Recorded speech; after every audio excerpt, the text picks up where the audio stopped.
poor girl sneaked into the company, caused chaos, and made the CEO fall deeply in love. Before we begin the story, leave a comment telling us where you're watching from. Enjoy the story. Janet looked up at the towering Michael Enterprises building, then glanced at her reflection in the glass entrance. Her jeans, once blue, had faded into an indistinguishable shade of sad gray. Her fabric backpack, long past its prime, looked more like a worn-out grocery bag with a zipper. And her hair, better not even mention it, this will work. I'm just a girl on a mission. A girl and a mission, she muttered, trying to convince herself the plan was simple: get and deliver a letter to Jack Michael and get out before anyone noticed. Easy, right? Wrong. First obstacle, the revolving door. Janet charged in and got stuck in the middle, pushing one way, then the other, only to realize she was spinning in the wrong direction. When she finally escaped, she crashed shoulder first into the receptionist's desk, knocking over a cup full of pens. "I'm here to deliver a letter," she announced, as if that were completely normal. The receptionist, who looked like she had stepped out of an executive fashion catalog, eyed Janet from head to toe with a face that clearly asked, "How did you get in here?" "Appointment badge, invitation, secret code," she listed, raising an eyebrow. "I have a letter," Janet repeated, as if that would solve everything. "It's urgent for Jack Michael. I just need to see him for a second." The receptionist didn't even blink. She pressed an invisible button, and within 3 seconds a security guard appeared, built like a 4-door wardrobe. "No badge, no entry, the human wardrobe," declared Janet. Looked at the letter, then at the security guard, then at the elevator doors. Just as they opened, without thinking, she let out a small squeak and ran, slipping inside before the doors could close. "Hey, come back here," the security guard shouted, taking 2 steps before realizing no one was stopping the elevator. Janet had rushed in so fast that she crashed into a guy carrying a tray of coffee. As the elevator went up, she tried to wipe cappuccino foam out of her hair. Not knowing which floor to get off at, she pressed the first button she saw. When the doors opened, she stepped into a room full of people wearing headsets, cables running across the floor, massive screens, and the buzzing energy of a corporate talent show. "Okay, Janet, just blend in," she whispered to herself. 2 steps later, she kicked over a box of equipment, knocked down a stack of promotional gifts, got her pant leg caught on a giant strip of tape, and nearly took down a studio light with her. "Who is that?" someone in a headset whispered. "Probably a cleaner or a delivery person or a lost soul," another person answered. "Did someone lose a cousin in the elevator?" A cameraman joked, trying to find a way out. Janet spotted a huge door at the end of the hall. It had to be a reception area or a waiting room.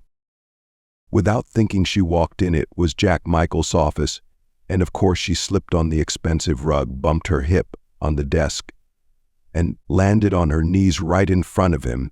He was facing away, reading a serious document. Jack turned slowly, expecting to see an executive or, at the very least, a document courier. Instead, he saw Janet, messy-haired, on her knees, holding out a letter like if it was an overdue tax bill. "I knew today was going to be strange, but this," Jack muttered, looking at her like she was a mirage. Janet jumped to her feet so quickly that she hit her knee on the desk and let out a loud "oh," but she smiled as if this were all perfectly normal. "Hi, I'm Janet. I have a letter for you." She stretched her arm out so forcefully it looked like she was trying to reach across the desk. Jack folded his arms. "That explains why you ran into my office, like you were fleeing the police." "Oh yes, I can explain." Janet quickly fixed her hair, trying to appear professional. "I thought this was the bathroom." "The bathroom, yes. But it's not so. Since I was already here, I figured I'd just hand you the letter." Jack raised an eyebrow. "And do you usually enter bathrooms on your knees?" "No. That was because I was testing the rug, its softness." "Very nice. By the way, congratulations." "And the letter?" "Oh, right, the letter is from my mentor. He asked me to deliver it to you personally, and being a very dedicated and professional person, I thought sneaking in would be faster than explaining things at reception." Jack took a deep breath. "You thought breaking into one of the most secure buildings in the city was a professional idea?" "I actually found it. I really did. Was so focused on the mission, I'm like one of those ninja messengers." And to be honest, the receptionist gave me a weird look, and I got a little nervous. "And well, here we are." Jack took the letter, but kept staring at Janet, as if trying to figure out what piece of the puzzle she was. Your master, who is he? She something, I forgot the last name, but he told me he's a close friend of your grandfather, or your father, or your father. Your dog. I got a little nervous when he was explaining. Jack rubbed his temples. Janet, right. That's me, Janet, trusted ninja messenger. He pointed to the chair. Since you went through this trouble to deliver a letter, sit down. Let's see what's so important. Janet sank into the chair, which was so soft she almost disappeared into it. She looked around, trying to take in the luxurious office, and swore she could hear the notes of the Imperial March from Star Wars playing in her head. Jack opened the letter, but for some reason he couldn't quite explain, the last thing he wanted at that moment was to read it. He wanted to understand who this girl was, the one who turned a simple delivery into a full-on comedy skit. Sitting in that chair, which felt like an expensive hug, Janet swung her feet in the air while watching Jack. Michael read the letter. She was expecting some dramatic reaction, maybe a gasp of surprise, or even a single tear rolling down his cheek, but he kept the same serious expression, though now with a slight crease on his forehead. So this letter is really from James Memba? Jack asked without looking up. James Mbala, Janet corrected, raising a finger. But you were close, almost got it. And you are what to him? Jack asked, curious. I'm kind of like his apprentice, or honorary niece, or divine punishment, depending on his mood, Janet said, with a grin, trying to break the ice. Jack closed the letter, stared at Janet for a few seconds. For some reason he couldn't explain, started laughing, not a polite chuckle, but a real, unexpected laugh. Janet blinked fast, confused. Are you okay? Didn't write anything in the letter. I didn't insult anyone, she quickly said. It's hard to imagine James Mala sending such an important letter with someone so. Jack searched for the right word, but Janet finished the sentence for him. So unreliable, she laughed at herself. Relax, he says. That all the time before Jack could respond, the office door swung open. A suited assistant rushed in, looking frantic. Mr. Michael, we need you in the main hall. The launch event for the new product line starts in 5 minutes. And the spokesperson is missing. Jack closed his eyes for a second, already feeling a headache coming on. Janet, like a confusion antenna, jumped out of her chair. I can help, she said, without even knowing what they were launching. You? Jack narrowed his eyes. Janet, this event is being streamed live to hundreds of investors.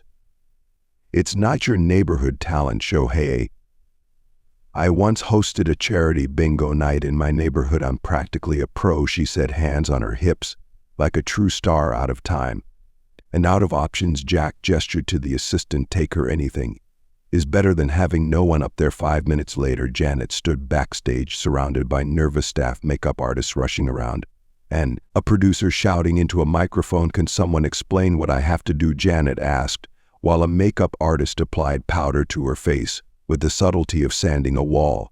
He just go and smile, present the product, and walk out. No improvising, warned a woman with a headset. No improvising, that's kind of hard for me, Janet mumbled, but no one heard her when her name, which wasn't even her real name, was announced. Janet walked onto the stage. The bright lights blinded her for a second, and the audience was full of people in suits holding champagne glasses like they were extensions of their arms. Everyone was expecting a professional and elegant press presentation. Janet tripped on the first step, grabbed the microphone stand for balance, accidentally yanked the cable, and knocked over half of the digital banner behind her. A collective groan echoed through the room. Good evening, ladies, gentlemen of finance, she began, smiling nervously. My name is, well, actually it's Janet, but it looks like there's a typo on my badge anyway. Tonight we're here to introduce the new line of she glanced at the screen, which was now showing a window screen. Savor the cutting-edge state-of-the-art respiratory innovation. Something like that, she finished, chuckling nervously. At the back of the room, Jack put his hand on his forehead, but to his own surprise, he was laughing, really laughing again. Janet kept talking without a filter. She showed the wrong product, mixed up percentage numbers, and at the end, while trying to step off the stage, got her pant leg caught on a lighting stand, knocking the whole thing over. It was an accidental comedy show, but what should have been a total disaster turned into an instant online hit. The guests, used to stiff and predictable events, had so much fun that they started recording and posting on social media within hours. The most clumsy spokesperson in history was going viral. After the event, Jack found Janet sitting on the hallway floor, holding her shoes in her hands, looking like she had just run a marathon of embarrassment. "Told you I was a professional," she said with a small smile. "A professional at causing chaos," Jack replied, crossing his arms, but with an amused sparkle in his eyes. "Seriously, I'm sorry, I was just trying to help. The letter was important, and I guess I got carried away," she said. "If you want, I can disappear now." Jack studied Janet. She was a walking disaster, a whirlwind of honesty and improvisation, everything he wasn't used to, and for that very reason he didn't want her to disappear. "Tomorrow you start working here," he said. "What?" Janet's eyes widened. "Are you sure? I nearly brought your whole building down today. Consider it a survival program for my employees," he joked. "You said you wanted to deliver the letter in person because you were reliable. Let's see if that's true." Janet jumped to her feet, excited. "I promise I'll be the best, whatever my job title is," she said, extending her hand. Jack shook it, feeling for the first time in years that something or someone was about to completely turn his routine upside down. The next morning, Janet showed up with a backpack almost bigger than she was, packed with snacks, notebooks, even a flashlight. She swore she might need it. As she walked past reception, she waved at the receptionist with a victorious smile. "I'm back, sweetheart," she sang. "Is this really happening?" the woman muttered in disbelief. Up in the executive office, Janet was given a makeshift desk next to the copier. Her mission: help wherever needed. "Janet, can you organize these contracts alphabetically?" an assistant asked. "Of course. Is that with A, C?" she answered, completely serious. Within 2 hours, Janet managed to spill coffee on the printer, answer a call, thinking it was the intercom, set off the fire alarm while trying to open a drawer. Each time something happened, Jack was informed, and each time he heard about another disaster, he laughed to himself. In his office, Janet didn't know it yet, but her spontaneous chaos was bringing something to Michael Enterprises that hadn't been there in a long time. Life and for Jack, this clumsy woman was the first genuinely interesting thing to shake up his perfectly predictable world. Now officially employed at Michael Enterprises, Janet looked at her makeshift desk with the excitement of someone who had just won the lottery. Even if her desk was technically a repurposed shelf next to the copier, a palace of my own, she sighed, placing a small plastic pot with a $3 succulent top for a personal touch. In the middle of her excitement, the printer suddenly started spitting out paper non-stop like a possessed machine. Janet tried pressing all the buttons, blowing on the sensor, even giving the panel a gentle tap, but nothing worked. "This is a trap," she whispered, throwing herself over the machine to stop the avalanche of contracts flying onto the floor. Meanwhile, Jack was walking down the hall and saw the scene. There was Janet practically hugging the copier, covered in papers, holding a stapler like it was a self-defense weapon. "Why am I not surprised?" Jack muttered, unable to hide his smile. He stood there for a few seconds just watching. Janet was like a tiny walking hurricane, completely out of place in this world of neatly tied ties and serious faces.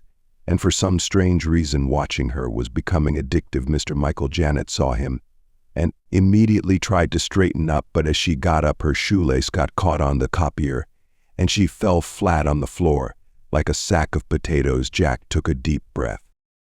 "Janet, have you ever considered working for a demolition company?" he asked, offering his hand to help her up. "That could be my backup plan." She smiled. He hesitated for a moment, then said, "I have an off-site meeting now. Come with me."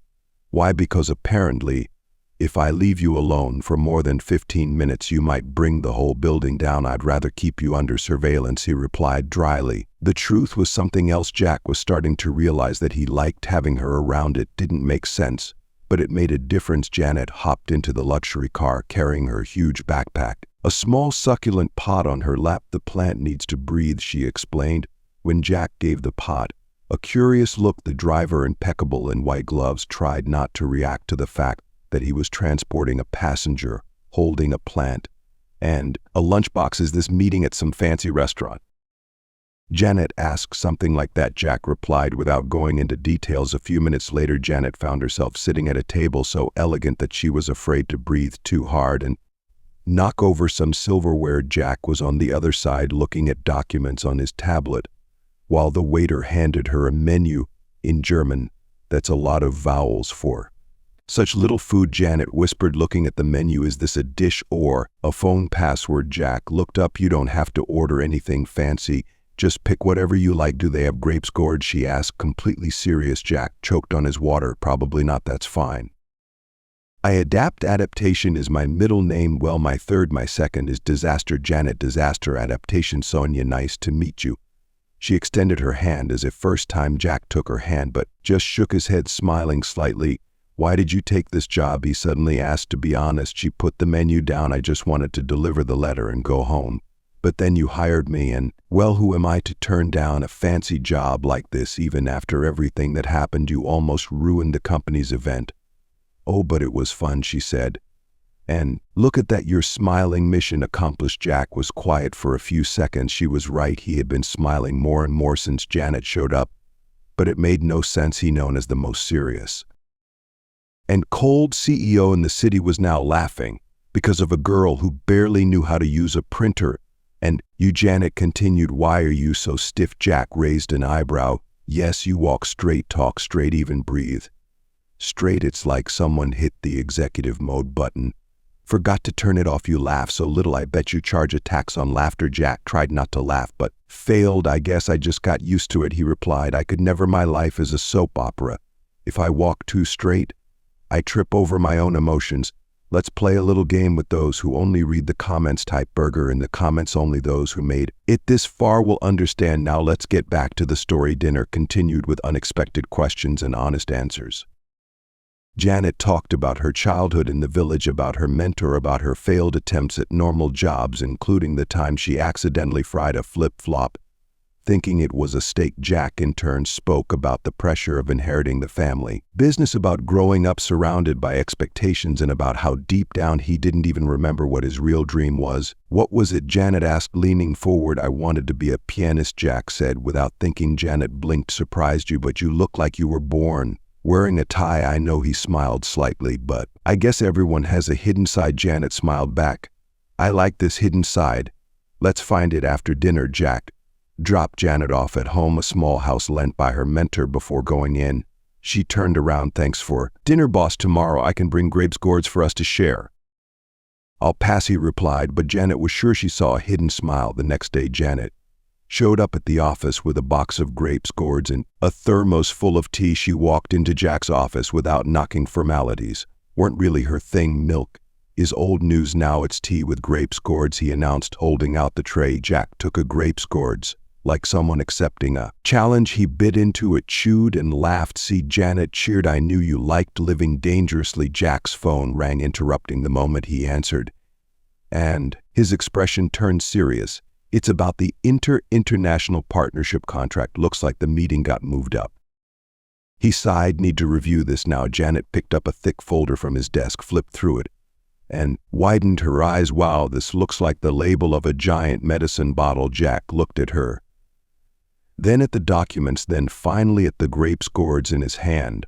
Want to help? He asked, half joking. Me get in your way? Absolutely. She threw her backpack on the floor and sat beside him. The two spent the afternoon together, Jack explaining complex terms and Janet translating them into normal people language. Between contracts they laughed, fought over the last grapes gourds, debated whether milk was a valid corporate stress reliever.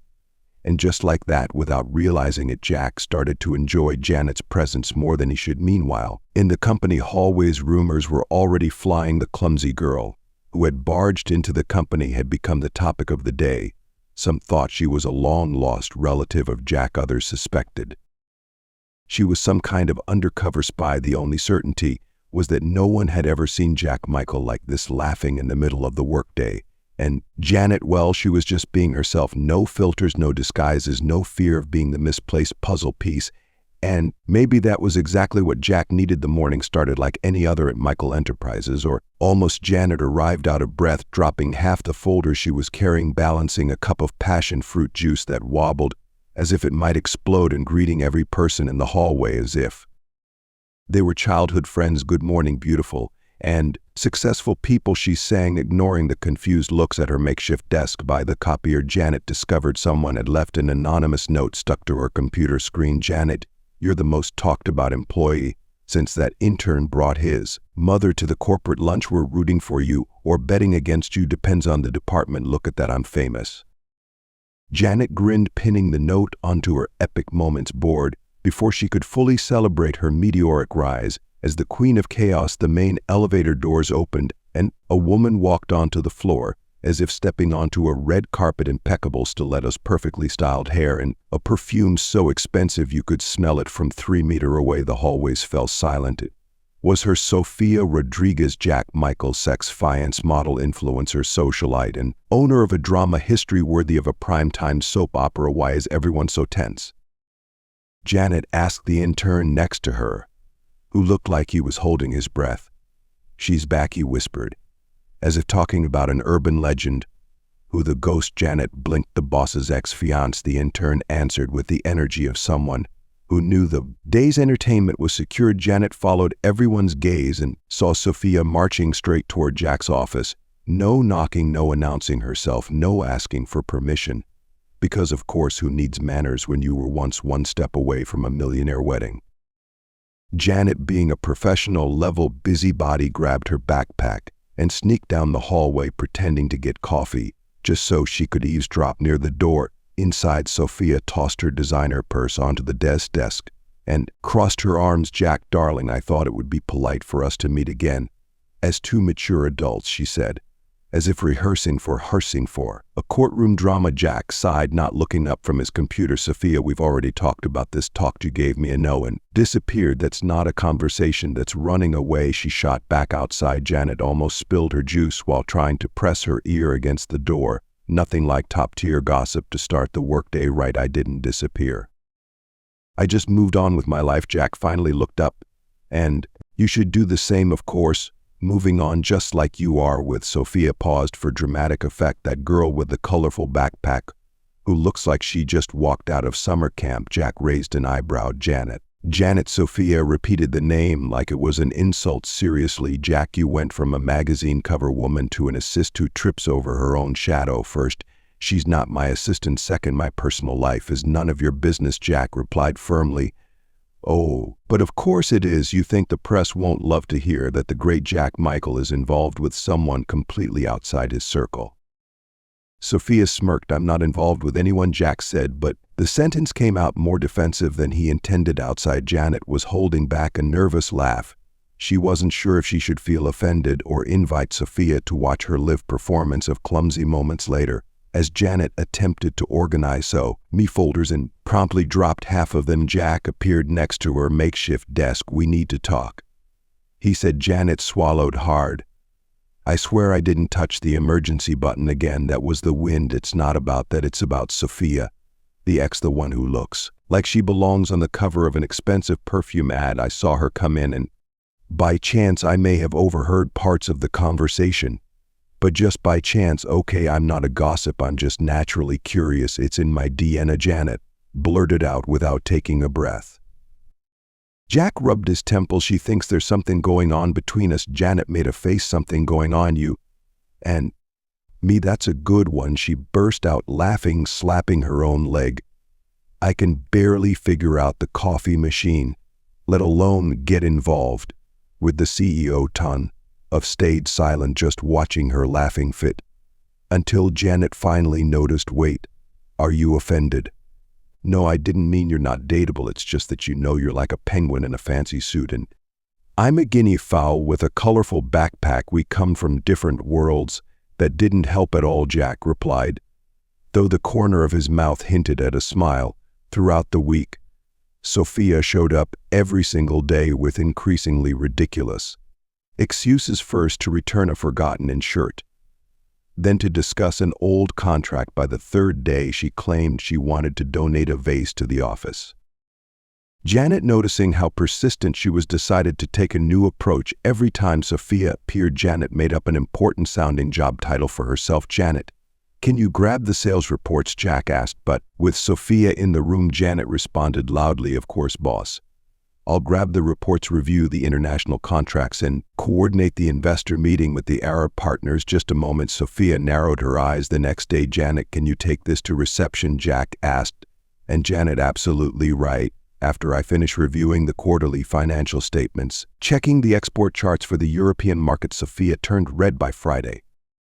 Sofia had had enough. She called Janet for a private meeting at the building's cafe. Janet showed up armed with her backpack, a snack and a whole lot of confidence. Listen, girl, Sophia began removing her sunglasses. I don't know what you're trying to do, but it won't work. Jack is out of your league. He doesn't go for 4-4. Real women. Janet finished taking a big bite of her snack. Relax, Nat, I'm not trying anything. I'm just existing. Well, stop existing near him. Sophia snapped. Janet wiped her fingers, smiling. That's not up to me. He hired me.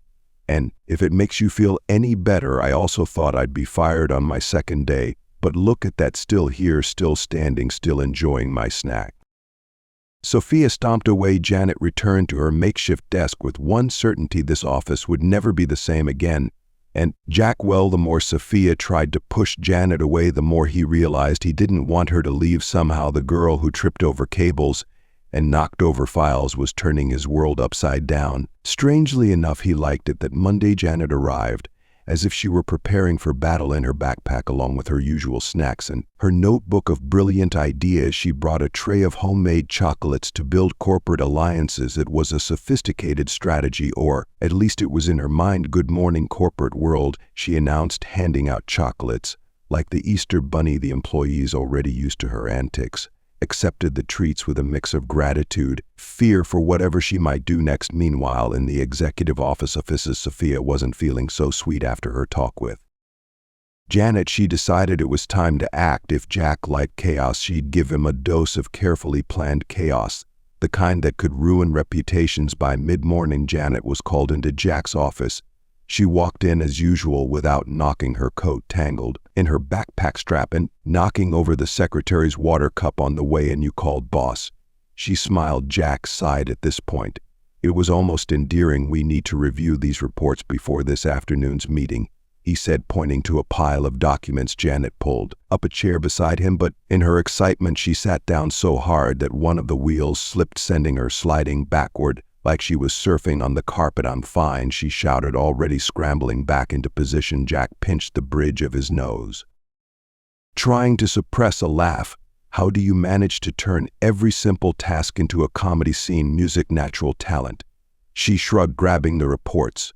While the two worked together, Sophia put her plan into action. Using her internal connections, she spread the rumor among some executives that Janet had joined the company with ulterior motives, that she was getting close to Jack out of self-interest, using the old master's name as an excuse. The rumor spread fast. By lunchtime, people were already saying Janet was a gold digger and that Jack was falling right into the trap of the clumsy but innocent-looking girl. Janet, unaware of the gossip, was too busy trying to understand what consolidated cash flow meant and why there were so many complicated words just to say how much money came in, went out. Jack, can I make a suggestion? She asked. That scares me, but go ahead. Why don't you guys write these reports in normal people's language? Instead of analysis of liabilities and assets, it could just be how much we spent on useful stuff and how much we wasted on nonsense. Oddly enough, that makes sense.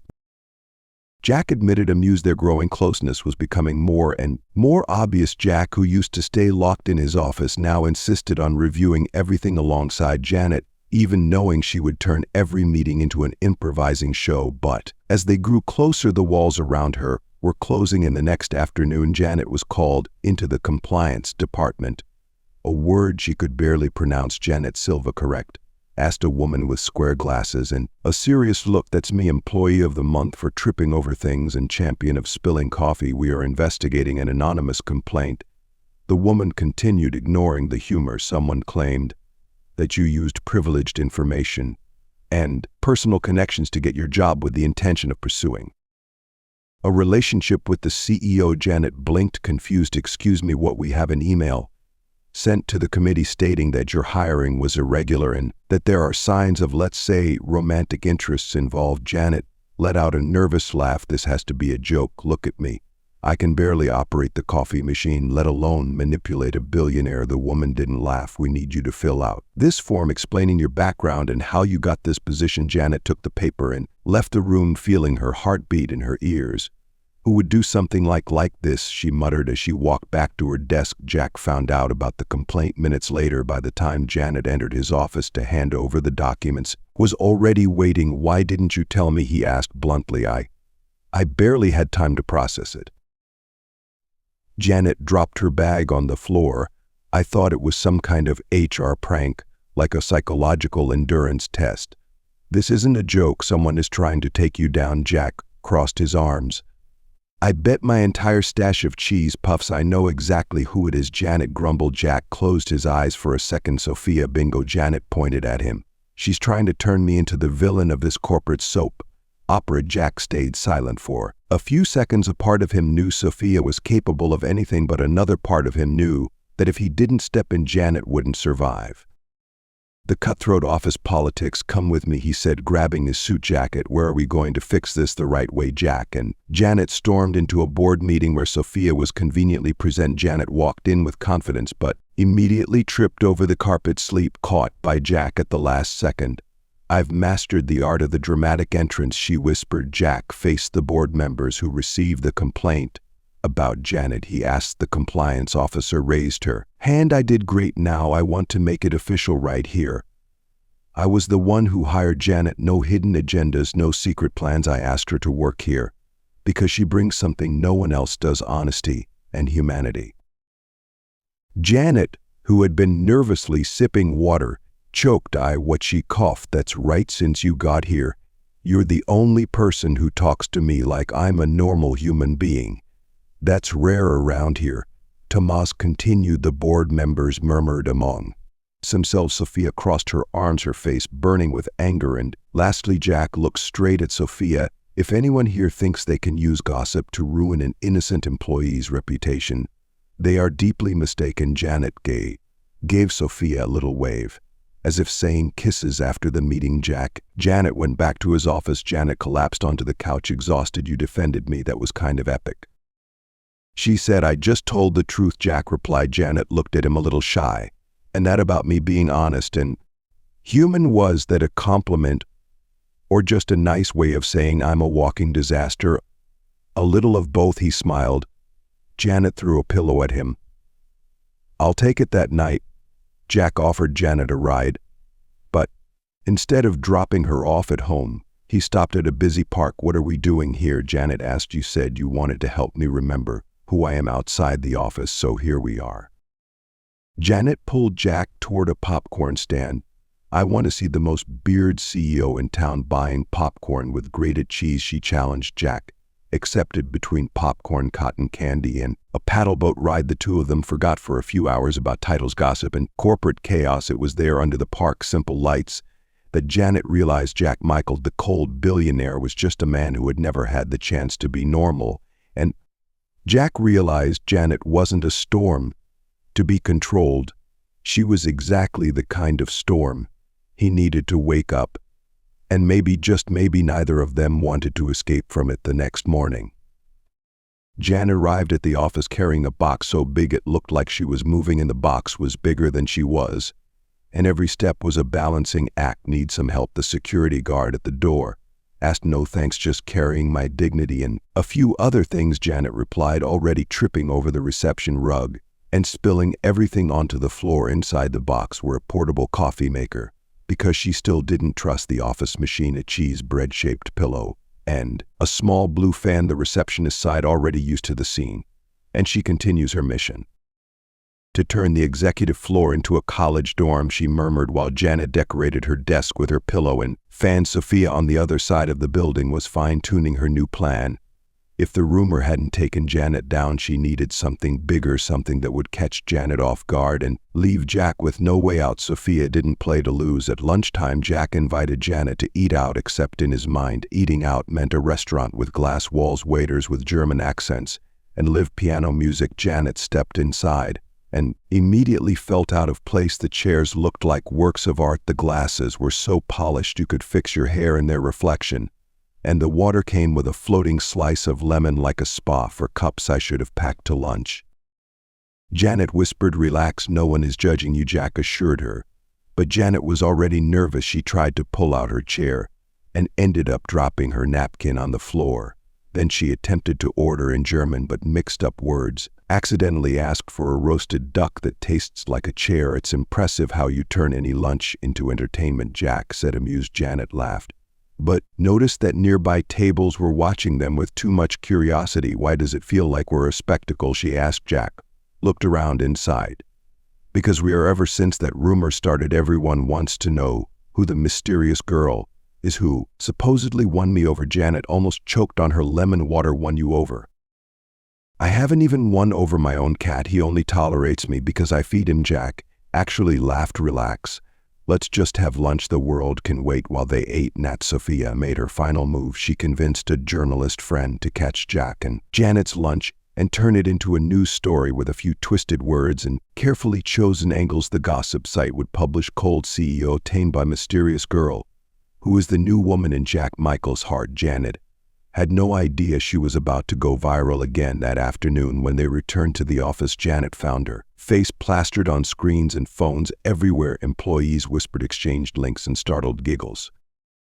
What's going on? She asked the office gossip intern. Your trending boss, he said, showing her his phone. There she was, caught mid-bite with her fork in the air in what had to be the worst-timed photo ever. Next to her, Jack was actually smiling, a rare sight, and the headline gleamed, the clumsy girl who won over the coldest CEO in town. I'm going to be sick, Janet muttered. Jack saw the article at almost the same time. He walked into Janet's office with his phone in hand, his expression a mix of irritation, secondhand embarrassment. Janet, what is this? I swear I had nothing to do with this. She raised her hands. I don't even have decent internet at home. My Wi-Fi is so bad that a carrier pigeon would be faster. Jack threw his phone onto the desk. This is Sophia's doing, of course.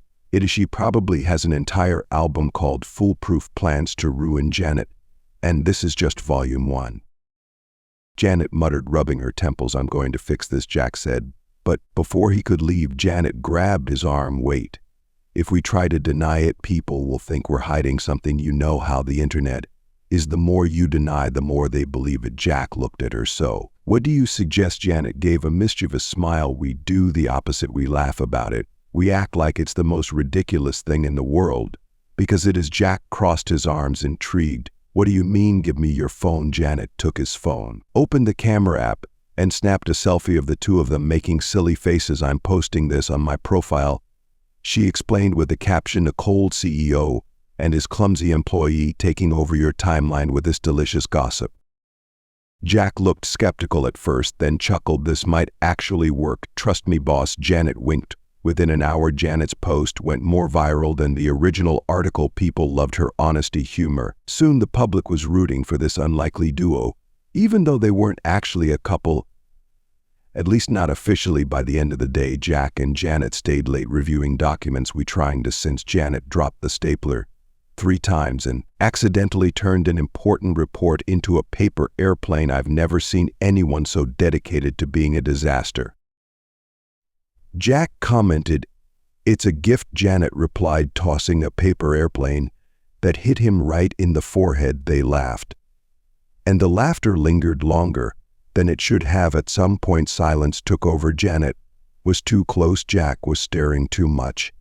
Suddenly, it wasn't so funny anymore. Jack leaned in slightly as if he was about to say something. Janet held her breath. The space between them shrank until Janet's phone rang loudly with a blaring ringtone. Sorry, it's my mom. If I don't pick up, she thinks I've been kidnapped. Janet grabbed her phone, feeling both relieved and frustrated. Jack pulled back, adjusting his tie. No problem. But they both knew something almost happened outside the office. Sophia watched from the window, frustration all over her face. No matter what she did, she couldn't push Janet away. Worse yet, the more she tried, the closer Jack got to that chaotic girl. If you two think you're getting a happy ending, you're very mistaken, Sophia muttered to herself. But inside, Janet and Jack were too busy just being themselves to notice. Between clumsy moments, silly expressions, and flying reports, they were creating something Sophia had no control over, a real connection. And this was just the beginning. Jan arrived at the office determined to have a peaceful day, or as peaceful as possible, considering her track record of accidental chaos. She brought a packed lunch, a bag of sour candies, and a roll of tape to mark off her office space, since her desk was still just that improvised spot near the copier. No one's ruining my mood today, she mumbled, pressing the tape to the floor, like she was claiming her territory. Of course, that wasn't going to last. By mid-morning, Jack appeared at her desk with that familiar look the one teachers had right before handing back a test covered in red ink. Something wrong, boss? She asked, flashing a nervous smile. Come with me, he said. Janet followed Jack to the most private meeting room in the offices. Soon as she stepped inside, he shut the door, And she froze. Oh wow, if I'd known I would have brought my toothpaste. Always wanted to have a bright smile for a firing, she joked. It's not that, Jack said, but he didn't laugh. He actually looked concerned. Then what is it? Janet crossed her arms. We need to talk about us. Janet's eyes widened. What us, the dynamic duo of executive disasters? What about us? Jack ran a hand through his hair, visibly uneasy. Since you got here, my entire routine has been turned upside down. I used to know exactly how each day would end, and now I don't even know how each hour will go. Is that a bad thing? Janet bit her lip. No, it's strange, but not bad. Janet was quiet for a few seconds, processing. Jack, are you saying you like me? She asked, blinking fast. I'm saying you make me feel things I haven't felt in a long time, he admitted honestly. Janet was silent for exactly 3 seconds. I won the bet, she suddenly yelled. What bet? Jack jumped. I bet myself that deep down you were actually a human with feelings, and that your whole corporate robot thing was just an act. One knew it. I knew it. Jack laughed, shaking his head. You're completely insane. Insane is going through life without laughing. Jack, Michael, welcome to the fun side. He looked at her differently, that clumsy girl carrying a backpack bigger than herself, and with no filter when speaking. Her mind had somehow invaded his life. Now it seemed impossible to imagine his routine without her. So does this mean you like me too? Jack asked, half joking, half serious. Janet scratched the back of her neck. Well, I do like you, but my love life is like an all-you-can-eat pizza buffet. Seems like a great idea at first, but always ends with a stomach ache. We could give it a try, Jack suggested, stepping closer. Janet felt her face heat up. Try? What, a real date? No contracts, no snack in the middle of reports, just the two of yous. Janet turned red, but before she could respond, the office door swung open. Oh, am I interrupting something? It was Sophia, wearing her usual sly smile. Janet nearly jumped. No, of course not. We were just rehearsing a corporate training skit. I was the unhappy customer. He was the salesperson trying to convince me to buy a toaster. Training stuff, Janet made up on the spot. Jack closed his eyes for a second, holding back a sigh. Sophia, what do you need? I came to bring this. She held up an envelope. It's about the merger contract with the European company. We need to review it before tomorrow's meeting. Jack took the envelope, and Sophia gave Janet one last glance before leaving. She's like a final boss in a video game, Janet whispered. The further we get, the harder she becomes. That afternoon, Jack had an off-site meeting. Janet was left in charge of reviewing a presentation with no direct supervision. She put on a low-volume playlist, opened a soda, and started creating graphs with titles like money coming in, yay, and money going out, ouch, my wallet. Meanwhile, Sophia was working on a different plan with the help of a bribed employee who traded his loyalty for concert tickets. She gained access to Janet's computer and sent from her email a disastrous message to the European supplier. The email was full of negotiation mistakes, ridiculous promises, and even a CL offering personalized gifts, relaxing massages to seal the deal. The plan was simple: blame Janet for a so-called diplomatic incident, ruin her reputation, and prove she was unfit for any position, especially Jack's heart. By the end of the day, Jack returned from his meeting to find chaos. The legal department was gathered in his office reviewing the email. The international relations director was in tears, and the European supplier was threatening to break off negotiations. What happened, Jack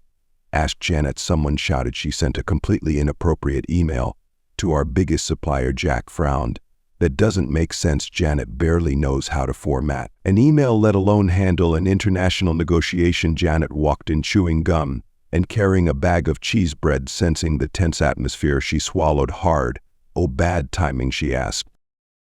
Jack handed her the email. Did you send this? Janet read it and burst out laughing. Look, I might be a little crazy, but I'm not stupid. I don't even know what logistics reciprocity clause means. This is a setup. Sophia stepped forward, feigning concern. What an unfortunate situation, isn't it? I did warn you that bringing someone inexperienced into the company could lead to this. Janet narrowed her eyes.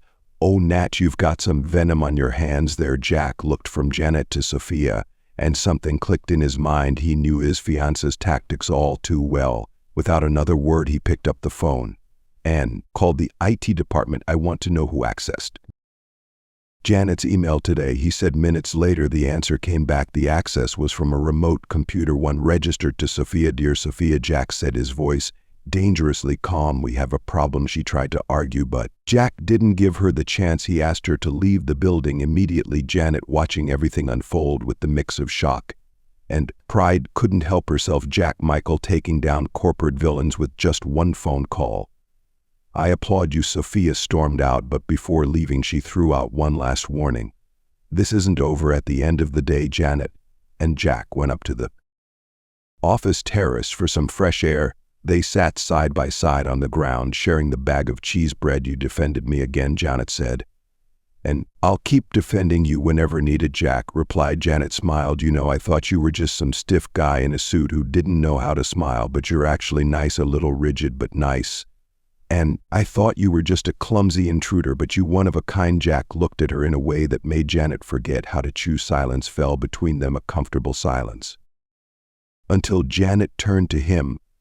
I've never had a boss stand up for me before. I just wanted to say thank you. Jack stepped closer. And I've never had an employee remind me how good it feels to laugh. They were so close that Janet could smell his cologne, and when Jack leaned in, she closed her eyes. This time, no one interrupted. It was a brief kiss, sweet, a little awkward, but absolutely perfect. Does this count as a salary bonus? Janet asked, laughing. Consider it part of your training, Jack replied with a smile. And there on the rooftop under the city sky, Janet and Jack discovered that chaos and order could in fact work together. The next day, Janet arrived at the office with a smile that seemed glued to her face. The rooftop kiss, impossible to forget. She replayed it about 30 times in her head before falling asleep. And another 15 while brushing her teeth. Good morning, beautiful building. Good morning, wall. Good morning, coffee maker that hates me, she sang as she practically floated down the hallways like the lead in a musical. But as always, Janet's life wasn't just made of magical romantic moments. The moment she stepped into Jack's office, she nearly knocked over the glass door and came face to face with Mr. Michael. Good morning, father. I mean, Mr. Michael. Janet tried to correct herself, but it was too late. Jack's father, a gray-haired man with the expression of someone who had never laughed at a joke in his life, looked at her like a scanner, analyzing every inch of her outfit, her hair, and her backpack full of colorful keychains. Who is this? He asked, as if Janet were some newly discovered corporate species. Father, this is Janet, Jack answered calmly. She works for me. Janet stepped forward, enthusiastically offering her hand. Nice to meet you. Janet, Disaster Silva, ninja messenger expert in tripping over things and currently your son's girlfriend in training. Jack's eyes widened. He coughed, tried to recover, but the damage was done. Girlfriend? Mr. Michael's tone of disbelief could probably be heard on the floor below. She's exaggerating, Jack tried to clarify. I'm not exaggerating. We kissed yesterday on the rooftop under the moon with the neighbor's music playing in the background. It was beautiful, Janet added, grinning. Jack's father went pale. Jack, I need to talk to you now alone. Janet raised her hand. I can leave, no problem. I'll just go print some papers and maybe accidentally blow up the copier. No big deal. She took 2 steps back, bumped into the door frame, disappeared down the hall. Janet spent the entire morning avoiding Jack's office, imagining the lecture he was probably getting. Meanwhile, Jack was facing a full-on interrogation. Explain this to me, Jack, his father began, pointing at the door Janet had walked through. Who is that girl? I already told you she works here. And why exactly are you kissing employees on the rooftop? Because I like her, Jack answered plainly. His father rubbed his temples as if hearing complete nonsense. Jack, do you realize what this could cause the shareholders, the press, the rumors? I know, but for the first time in years, I don't care, Jack said. His father looked at him like he had just confessed he was leaving everything behind to sell jewelry on the beach. Do you have any idea of the responsibility you carry? Your image, your reputation. And what's the point of having a perfect reputation if I feel empty? Jack countered firmly. His father was speechless, not because he agreed, but because he had never seen his son so determined or so emotional. Meanwhile, completely unaware of the epic discussion she had set off, Janet decided to hide in the cafeteria with her tray of macaroni and sausage. She tried to stay under the radar, but quickly became the center of attention when the marketing team started asking questions. "So it's official, you and the boss," the social media manager asked, practically glowing with curiosity. "We're testing things out," Janet replied. "It's like an emotional test drive. It could work or it could crash straight into the wall of reality." The intern sighed. "This is the biggest plot twist in this office since they changed the coffee brand." Janet laughed, but deep down she felt that familiar nervous flutter in her stomach. If everyone knew, that meant the pressure was only going to grow, and she wasn't exactly an expert in relationships, let alone dating billionaire bosses. Later, Jack called Janet to his office for a talk. The moment she walked in, she could tell he was tense. "Everything okay?" she asked, already biting into a cookie out of nervousness. "My father didn't take the idea of us very well." "Oh, I figured," she shrugged. "My mom would freak out too. If I told her I was dating a billionaire, she'd tell me to ask for an emotional loan." Jack laughed, even though he tried not to. "The problem is, in his view, workplace relationships always end in scandal." "Oh, sure, because I'm known for scandals. One time I almost caused one at the grocery store, but that was because I knocked over a pyramid of canned corn." "Not sure if that counts." Jack took her hand. "I just want to make sure you're ready for this." Janet took a deep breath. "Jack, I've never prepared for anything in my life. I stumble, I get up, I laugh, and I move on. If this works out, great. If it doesn't, at least I'll have a good story to tell at the next family bingo night." Jack smiled. "That's exactly why I like you so much." While the couple was figuring things out, Sophia hadn't given up. After being kicked out of the company, she started reaching out to journalists, suggesting that Janet was a professional scammer and that her romance with Jack was just a strategy to climb the corporate ladder. That night, a sensationalist article appeared. "Corporate Cinderella, clumsy girl or master manipulator, saw the news while brushing her teeth and almost swallowed her toothpaste. Can I not have a moment of peace?" she yelled at her phone screen. The next morning, Jack called a surprise press conference. All the major media outlets showed up expecting some corporate announcement. Instead, they found Jack standing next to Janet, holding her hand. "I want to make something clear," Jack began. "Yes, we're getting to know each other, and yes, she works at the company, but there's no hidden agenda, no scheme, no manipulation." Janet took the microphone. "I can't even manipulate my toaster at home. The other day, I almost blew up my microwave because I put aluminum foil in it. Do you really think I could manipulate a CEO? He's more stubborn than a cat on bath day." The reporters laughed. Jack squeezed her hand. "I like Janet because she is exactly who she is. Clumsiness, snacks, and all." Janet smiled. "And I like him because he lets me be myself," she added. The press conference ended with more smiles than questions, and for the first time, Jack Michael didn't seem to care what the media thought. Later, in the parking lot, as Janet struggled to get into the car without getting her skirt caught in the door, Jack grabbed her arm. "Janet, yes, I'm taking this seriously." She looked at him surprised. "Me too, but my version of Cyrus is a little messy. My life plan has always been to just make it through the next day. Now there's you." Jack brushed a stray strand of hair from her face with his thumb. "We'll figure it out together." Janet smiled. "Together, but if things go south, I want the office coffee machine." "Deal." They laughed, and then they kissed. This time, no interruptions, no prying eyes, just the two of them in a quiet corner of the parking lot, sealing a deal far more important than any corporate contract. And Sophia, well, she watched from a distance, fuming inside her car. "This isn't over," she muttered, digging her heel into the floor mat. But for Jack and Janet, only one thing mattered. They were finally on the same side of the chaos. Janet arrived extra early the next morning, way too early for her usual standards. She was so excited that she walked through the lobby with a goofy smile and even greeted the decorative statue in the hall. "Good morning, dear building. Good morning, revolving door. Nothing can stop me today." She stepped into the elevator humming and pressed the executive floor button with all the confidence in the world.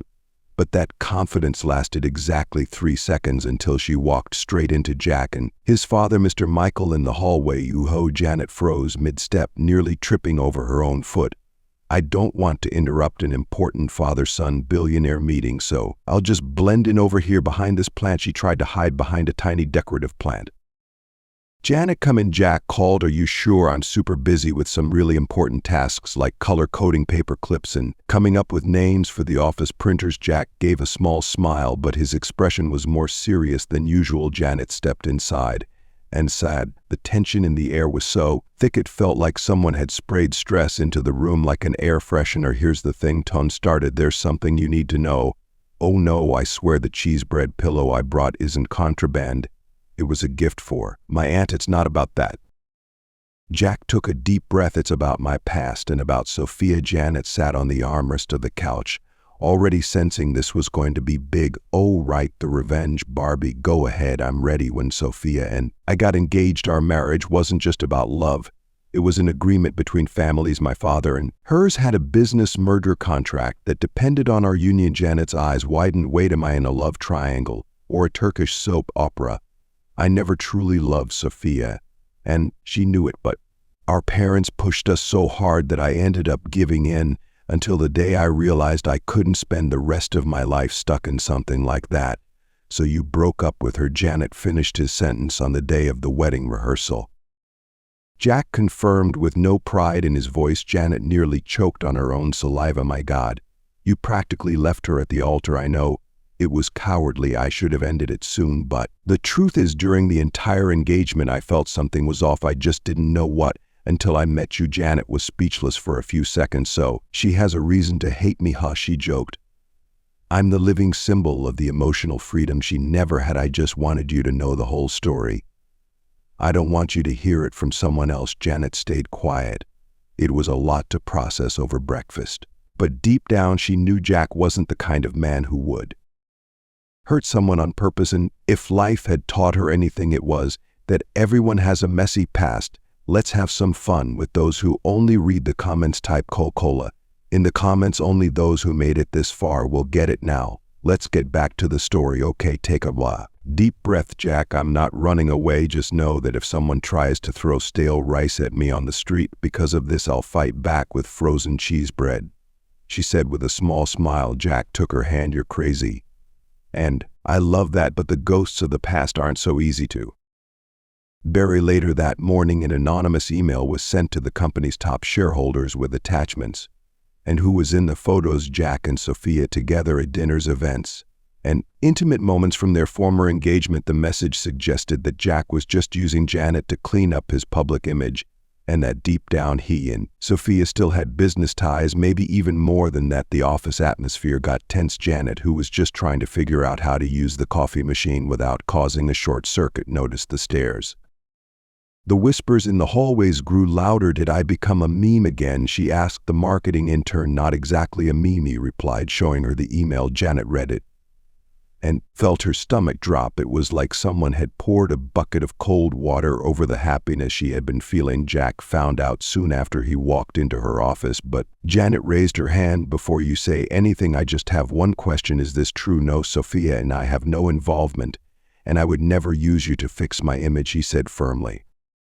I want to believe you said, but honestly, I've never been good at trusting people. My last relationship was with a pizza delivery guy who promised to take me out to dinner and disappeared with my change. I'm not him, Jack replied. Janet crossed her arms. Prove it. At lunchtime, Jack called a company-wide meeting with everyone from the CEO to the cleaning staff. Janet sat in the back, hugging her backpack. Jack stepped onto the makeshift stage in the cafeteria and took a deep breath. I need to clear something up, he began. Yes, Sophia and I were engaged, and yes, I ended it in a way I'm not proud of, but that's in the past. Employees whispered among themselves. What's happening now between Janet and me is completely different. There's no business deal, no contract, no manipulation, just two people trying to figure something out together. Janet's eyes widened. She hadn't expected a public statement like that. If anyone here or outside this company thinks they can tear us apart with rumors or threats, know this, it won't work. Janet has brought something to this company that no financial report ever has. Humanity. The employees clapped, first hesitantly, then louder. Janet didn't know whether to laugh or cry, so she did both that afternoon. Janet and Jack were alone in his office. Thank you, she said. For what? For not hiding me, for not turning me into some corporate secret, for just being you. Jack stepped closer. I'm just a guy trying to get it right with the most clumsy, amazing woman I've ever met. They kissed again, this time tasting victory and also cheese bread, because Janet had one hidden in her jacket pocket. But Sophia wasn't done playing her game yet. While the couple enjoyed their moment, Sophia had one last card to play, an old forgotten clause in the merger contract between the Michael and Rodriguez families, a clause that stated that if Jack broke off the engagement, his family's company would have to pay a massive fine, and Sophia was ready to collect that debt, not for money but for revenge. By the end of the day, Jack received a court summons. Janet found the opened envelope on his desk, and after reading it nearly fell over. "Is this serious?" she asked. "It is. If I don't marry Sophia, the company could face a long-handly lawsuit that might affect all the employees." Janet felt a knot in her chest. "So, what are you going to do?" Jack looked at her. "I don't know yet, but one thing is certain. I'm not going to lose you." Janet tried to smile, but this time the humor didn't come, because for the first time she realized that maybe love wasn't enough to win every battle. But if there was one thing Janet had learned in life, it was that you don't take down a clumsy girl that easily, especially one in love. Janet left Jack's office after reading that summons, went straight to the bathroom. She needed to breathe, she needed to think, she needed a snack. Because no one thinks straight on an empty stomach. Sitting on the toilet lid, she pulled a squished snack out of her backpack, started eating, staring at the ceiling as if waiting for divine answers. "Okay, Janet, let's organize this emotional mess into bullet points," she said to herself. "First, you're in love. That's obvious. Second, the man you like might have to marry his evil ex because of some ancient contract. Third, you're just a girl with a colorful backpack and no experience in corporate drama." She took another bite. "And fourth, this is not going to end like this. Even if I have to crash another fancy party or pretend to be a waitress again here." Janet took a deep breath, brushed the crumbs off her pants, went back to the office with the determined look of someone who had no idea what she was about to do, but knew it was going to be something crazy. Jack, on the other hand, was drowning in crisis meetings with lawyers, shareholders, and consultants. The atmosphere felt like an executive funeral. Every decision seemed bad. Paying the fine would be disastrous for the company, and marrying Sophia would be disastrous for the rest of his life. Janet walked into the meeting room as usual without knocking. "I can fix this," she announced. Jack looked at her, exhausted. "Janet, now is not the time for one of your wild ideas. Wrong. Now is exactly the time, because what you're discussing here is logic, contracts, clauses, and money. But this fight isn't about that, it's about wounded pride. Wounded pride can only be fixed with something much more powerful: public humiliation." The lawyers exchanged glances, like they were witnessing a supernatural event in the middle of the office. Jack tried to interrupt. "Trust me, you hired me for my chaos. Remember, it's time to use that to our advantage." Jack sighed. He knew that trying to stop Janet was like trying to stop an avalanche with an umbrella. "What exactly do you have in mind?" "Something so epic, so chaotic, and so humiliating that Sophia will never want to look at us again." That night, Janet called an emergency meeting in the Michael Enterprises employee group chat. The group, usually used for debating where to order pizza, turned into the intelligence center for Operation Takedown. "Sophia, guys, do you trust me?" Janet asked. The response was a mix of no and explosion emojis. "Perfect. Now help me. I need videos, audio recordings, anything embarrassing Sophia has ever done or said while working here. Meetings, parties, behind the scenes, everything counts." In less than half an hour, Janet had a full dossier. Sophia complaining about the food at the company holiday party. Sophia calling a senior director a dinosaur in a suit. Sophia tripping over her own skirt and spilling champagne all over her designer bag, and the most precious find, an audio recording where she laughed and admitted that she only agreed to the engagement with Jack because she wanted to be on the cover of a magazine. "Done." Janet grinned devilishly. "Now we just have to release it at the right moment." The next day, Jack and Sophia had a mediation meeting with lawyers and representatives from both families to discuss the contract clause. Janet showed up in the middle of it wearing a cap and sunglasses like some kind of low-budget spy. "What is she doing here?" Sophia huffed. "I'm here for moral support and snack delivery." Janet replied, holding up a bag. The lawyers started reading the problematic clause, and Sophia was already smiling like she was about to win the Corporate Villain of the Year award, until Janet raised her hand. "Excuse me, can I show something real quick?" she asked Janet. Jack warned, but it was too late. Janet connected her phone to the big screen and started playing the videos and audio clips she had collected. First came Sophia stumbling, then Sophia complaining about the food. Finally, the most valuable recording of all, where she admitted she never loved Jack and was only after status the silence in the room was so heavy you could hear Sophia's anxious breathing. This is an invasion of privacy, Sophia shouted. That's funny. Janet crossed her arms. Because you spreading rumors about me wasn't right. Double standard, sweetheart. The Michael family lawyers, who had secretly disliked Sophia for years, tried to hide their smiles. I think this changes the negotiation, one of them said. Jack grabbed Janet's arm and led her out of the room. I can't believe you did that. I know it was a little underhanded, but look at work now. She has no credibility to pressure anyone. If she takes this to the press, she's the one who end up looking bad. Jack stared at Janet, unsure whether to laugh, argue, or kiss her. You're unbelievable. And you knew that from day one, so really it's your fault. Janet shrugged. Jack pulled her in by the waist and kissed her right there in the middle of the hallway in front of all the lawyer's employees, even a cafe worker pushing a snack cart. Was that a scene from a movie? The cafe worker asked. No, just another normal day in my life with Janet, Jack replied with a smile. With the scandal unfolding, Sophia disappeared for a while. The contract clause was reevaluated, considering that the marriage had never been a legitimate requirement, just an exaggerated interpretation by their families, and just like that, the $1 million problem vanished. Janet became an office hero. The company's group chat changed its name to Janet's Guardians, and she even received a special badge with the title Queen of Corporate Chaos. That night, Jack and Janet went out to dinner. No fancy restaurants.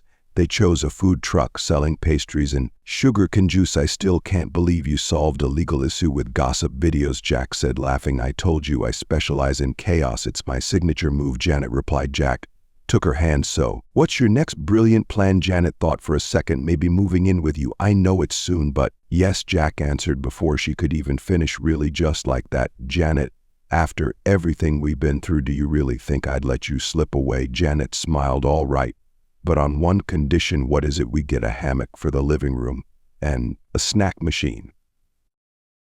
I have standards. Deal. They toasted with sugarcane juice and kissed under the city lights, while a nearby food stand played a romantic 99 song, because in the end their love was exactly that, a mix of chaos, humor, and honesty. Honestly, it was perfect just the way it was. The days following Sophia's scandal were for the first time peaceful at Michael Enterprises, were at least as peaceful as things could be with Janet around. Now officially the queen of corporate chaos, Janet walked through the office like a celebrity. Employees greeted her with smiles, left small gifts on her desk, and in some cases even asked for advice on how to solve workplace issues using embarrassing videos. And Jack, well, he had never been this relaxed or this happy. I didn't know it was possible to laugh this much at work, he commented, while Janet struggled to get a stuck snack from the vending machine. Laughter is important, Jack. A happy workplace is the difference between success and indigestion, she replied, tapping the machine's glass. But over the next few days, something changed in Jack. Every time he looked at Janet, he felt a tightness in his chest, a good kind of nervous, like he was about to make the most important decision of his life.